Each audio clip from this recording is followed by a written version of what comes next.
this, it can flourish and eat away at the foundations of our country like a cancer. So what we're here about today is to start telling the truth and to force the lawmakers from coast to coast and in the nation's capital to make our law books tell the truth. This is no longer a gay rights movement. This is a civil rights movement. I march today because I believe that change is not only possible, it is inevitable. What we say, what we believe, what we chant, what we want is equality, is equality, is equality, is equality! Heard our president give a beautiful speech. He delivered it well, but he did not answer the question when. And there are those who say that we must wait for our president and give him some time because we've got wars and we've got an economy in a tailspin.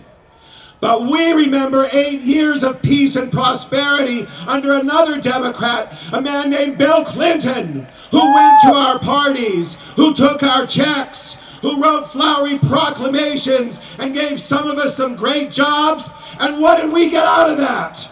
We got Don't Ask, Don't Tell and the Defense of Marriage Act. We say no more, no more, no more. There's no room for injustice anywhere in the American mansion, but there's always room for understanding those who see the old ways crumbling. And to them today, I say simply this: it must come. It is right that it should come. And when it has, you will find that a burden has been lifted from your shoulders too. It is not just a question of guilt, although there is that. It is that men cannot live with a lie and not be stained by it. The old ways are crumbling. It must come. It will come. Let us leave here determined to fight on until it does. What are they afraid of? They seem to say if gay people achieve full moral equality, it will be the end of civilization as we know it. Good. Gay is good. Bisexuals are good. Lesbians are good. Transgender people are good. Gay is good. For 28 of the last 40 years since Stonewall, we have lived through their hostility on racial justice, their opposition to gay and lesbian rights, their opposition to women's equality, and their wacky global fantasies of power. And what exactly are we left with in their wake? A set of bromides and lies about family values mouthed by hypocrites who don't live a values-based life. The structural readjustment of our own economy, with millions unemployed and thousands losing their jobs each day so that private companies can be the only beneficiaries of tax breaks and tax dollars.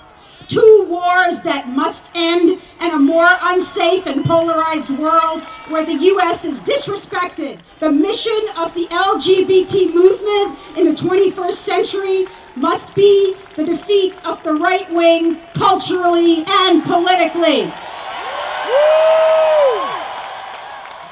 We did not come here to demand our partial equality. We did not come here to leave some of our brothers and sisters behind.